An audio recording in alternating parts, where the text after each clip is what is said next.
Rwanda rugaragaje ko rufite uruganda rukora intwaro ndetse kugeza uyu munsi wa none izi mbunda zikorerwa mu Rwanda zatangiye kubona isoko. Bakunzi bacu rero ndagira ngo munyemerere twihute tugaruke kuri uruganda Remiko rukora intwaro rwo mu Rwanda rwatangiye kubonaho ruzajya rucururiza izi ntwaro zikorerwa mu rw'imisozi igihumbi. Nicyo kiganiro ngira ngo tugarukeho, ariko kandi dufite izindi nkuru zitandukanye.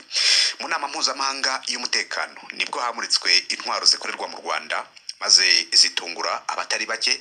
Intwaro zikorerwa mu Rwanda rero zikorwa n'ikigo cyitwa Rwanda Engineering and Manufacturing and Corporation. Rwanda Engineering and Manufacturing Corporation cyangwa Remiko ni uruganda mu by'ukuri navuga yuko rwatunguwe benshi, kuko kugeza ubu nta muntu n'umwe mu bantu basanzwe batari imbere mu birebana n'inzego z'umutekano hano mu Rwanda wari uzi ko mu Rwanda haba hakorerwa intwaro, ahubwo havugwaga byinshi bitandukanye ngo u Rwanda rugurira intwaro kuri dark market bibaza aho bazivana. Ariko mu by'ukuri u Rwanda byamaze kuba bigaragara ko rufite uruganda rukora intwaro. Ni uruganda ruherereye i Masoro mu cyanya cy'inganda, aho gisanzwe n'undi gikora ibikoresho by'ubuhinzi, by'ubwubatsi, ibyuma by'imodoka ndetse n'ibikoresho byo kwa muganga. Uruganda rwa Remiko rero rwinjiye mu gukora intwaro rufatanyije n'urundi rwo muri Israel rwitwa Israel Weapon Industries.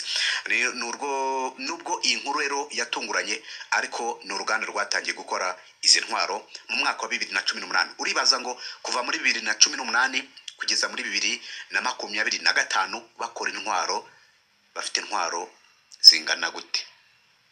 Ni nyinshi. Remiko rero bo bakora intwaro zifashishwa by'umwihariko n'igisirikare cy'u Rwanda, Rwanda Defense Force RDF.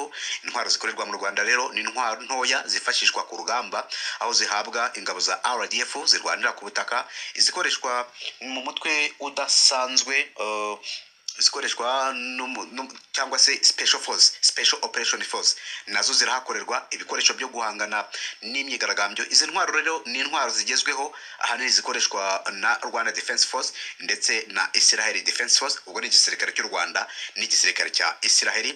Mu bindi bikoresho Remiko ikora harimo ibikoresho byo bigendanye n'ubwirinzi bw'ikirere, nabyo twabibarira mu ntwaro, ariko ni air defense system.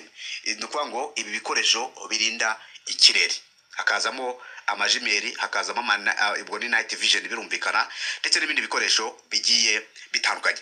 Mu bandi bakiriya rero Remiko ifite harimo ibihugu by'inshuti z'u Rwanda, aho nabyo bitumiza izi ntwaro mu rwego rw'umutekano n'ubundi muri rusange. Zimwe mu ntwaro rero zikorerwa mu Rwanda, mu ntwaro zikorerwa mu Rwanda harimo izifite ubushobozi bwo kurasa muri metero 500, metero 800, zikoreshwa na ba mudahusha, ubwo n'iz'aba snipers birumvikana, inini nka machine gun, masotera, ndetse n'izindi zikoreshwa n'umutwe w'ingabo zidasanzwe harimo rundi nk'indebakure zikoreshwa nijoro. Ibyo byose bikaba ari imwe mu bikoresho bikorerwa mu Rwanda. Ibyo byose ndi kubanza kubikubwira kugira ngo twinjire kuri babakiriya u Rwanda rwatangiye kuba rubona. Usibye rero amasasu n'ububiko bwayo, magazine ndetse n'ibindi bice byose bigize imbunda bikorerwa mu Rwanda, u Rwanda rukaba ruje ku isoko rya Afurika. Ubusanzwe basa nkaho n'ubundi Afurika isanzwe yihariye isoko ryo kugura imbunda zo mu bwoko bwa AK47 n'imbunda zo mu Burusiya, aho rero baje guhatana n'ibindi bihugu kubera ubuziranenge bw'intwaro iki kigo cya Remiko gikora. N'intwaro zamamaye cyane zikorwa n'igisirikare cya Israel cyangwa zikoreshwa n'igisirikare cya Israel. Sasa rero inkuru mu kanya tugezeho, igihugu cy'u Burundi ndetse n'igihugu cya Tanzania, ibi bihugu ngo kwikubitiro bikimenya ko igihugu baturanye gikora intwaro ziremereye zirimo n'izaba mudahusha snipers, ibi bihugu bibiri ngo biri mu nzira yo gusinyana amasezerano n'igihugu cy'u Rwanda, ku Rwanda ruri rwajya rubagurisha intwaro zigakoreshwa muri kiriya gisirikare n'ubundi yaba igisirikare cya Tanzania ndetse n'igisirikare cya FDNB n'igisirikare cy'u Burundi n'ubundi muri rusange.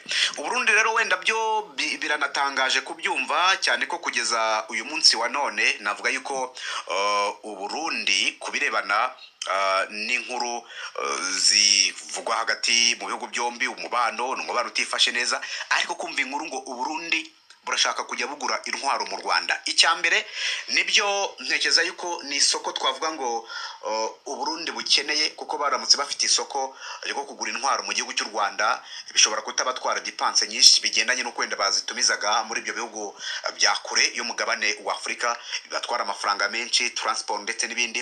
Ni ibihugu bibiri byegeranye bigaragara ko bishobora gufasha Uburundi. Ariko nanone tugahindukira tukibaza duti ese nibyo ko bigaragara ko Uburundi mu birebana na diplomasi y'u Rwanda n'Uburundi tifashe neza, byaba ari byo? Ibyo byose rero urumva ko ni ibintu bikomeye cyane n'ubundi muri rusange. Ubwo kubirebana n'Uburundi rero nuko byose byitwaye, nabo ngo bari gushaka uko basinya n'u Rwanda amasezerano yo kubagurisha intwaro muri rusange. Nkaho bidahagije, igihugu kindi cya Tanzania nacyo ni kimwe mu bihugu bivuga ko byifuza kuba byatangira gukoresha kuri izi ntwaro zikorwa n'uruganda rw'iki kigo n'ubundi cya Remiko gikora intwaro ku butaka bw'igihugu cy'u Rwanda muri rusange. Ubwo ibi tuzagenda tubikurikirana nuko izi ntwaro z'igisirikare cy'u Rwanda ibihugu by'abaturanyi byifuza nabyo kujya bikoreshaho cyangwa se bikaguraho n'ubundi muri rusange. Reka duhindure ingingo twerekeze mu baturanyi. Minisitiri Mutamba wavuze ko azafunga Perezida Paul Kagame. Kugeza uyu munsi wa none uyu mugabo ari mu mazi abira. Ubushinjacyaha bwa Repubulika Iharanira Demokarasi ya Kongo kuri uyu wa gatatu bwasabye inteko ishinga amategeko y'iki gihugu kwambura ubudahangarwa minisitiri wacyo w'ubutabera Constantin Mutamba kugira ngo akurikiranwe mu nkiko. Ni ubusabe rero bwatanzwe n'umushinjacyaha mukuru mu rukiko rusesa imanza ni Firmin Mvonde niko bamwita. Minisitiri Constantin Mutamba rero aregwa kunyereza abarirwa muri miliyoni 39 z'amadolari yagombaga kubaka gereza ya Kisangani mu ntara Copa, nkuko byatangajwe na perezida w'inteko ishinga amategeko ya RDC Vital Kamerhe. Mutamba kandi anakurikiranweho kunyereza miliyoni 19 z'amadolari ari mu Repubulika Iharanira Demokarasi ya Kongo yahawe na Uganda nk'indishyi zo gusana ibyo yangirije mu gihe cy'intambara ya kabiri ya Kongo. Vital Kamerhe yavuze ko nyuma y'ubusabe bw'ubushinjacyaha kuri ubu inteko ishinga amategeko yamaze gushyiraho komisiyo yihariye igomba gusaba ubusobanuro Constantin Mutamba mbere yo gutanga uruhushya rwo kumukoraho iperereza. Minisitiri Constantin Mutamba yatangiye kugerwa amajanja mu gihe yakunze kwibasira u Rwanda ndetse na perezida w'igihugu cyacu His Excellency Paul Kagame.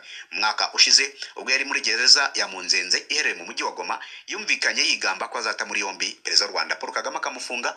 Kuri ubu nawe rero ibyo yamwifurizaga mu by'ukuri ntavuga yuko ashobora kubisogongeraho mbere yuko wabyifurizaga abibona. Constantin Mutamba uyu mugabo atangazaga amagambo akomeye cyane. Kuri ubu rero nawe ibyiwe ntago byoroshye habe na gato muri iki gihugu cya Repubulika Iharanira Demokarasi ya Kongo. Reka nsoreze kuri inkuru nziza ku gihugu cy'u Rwanda nyuma y'uko u Rwanda rukangishijwe ibihano mu bitandukanye. Kuri ubu rero Loni yamaze kuba ishyira umukono kuri gahunda igamije iterambere rirambye hagati yayo n'u Rwanda. Ku ruhande rw'u Rwanda rero amasezerano yerekeye gahunda yashyizweho umukono na Minisitiri w'Imari n'Igenamigambi Yusufu Murangwa, mu gihe Loni yari hagarariwe n'umuhuzabikorwa w'amashami yayo mu Rwanda bamwita Ozonia Ojiero niyo mazina ye. Muri iyi gahunda rero y'imyaka 5 biteganyijwe ko Loni izajya iha u Rwanda nibura agera kuri miliyari 1 amafaranga y'u Rwanda ndetse na miliyoni 489 yo gufasha u Rwanda kugera ku iterambere rirambye. Minisiteri y'Imari n'Igenamigambi mu itangazo yasohoye yasobanuye ko ari amafaranga azakoreshwa by'umwihariko muri gahunda zirimo guteza imbere ubukungu butagira uwo buheza, kuzamura ubumenyi bw'abantu mu kwimakaza imiyoborere izana impinduka, uburinganire bw'abagabo n'abagore, kurwanya imihindagurikire y'ibihe ndetse no guhanga udushya. Ariko muri gahunda impande zombi zihuriyeho no gutera inkunga imishinga irimo guhanga udushya ndetse n'ibikorwa bya societe civile n'ababikorera.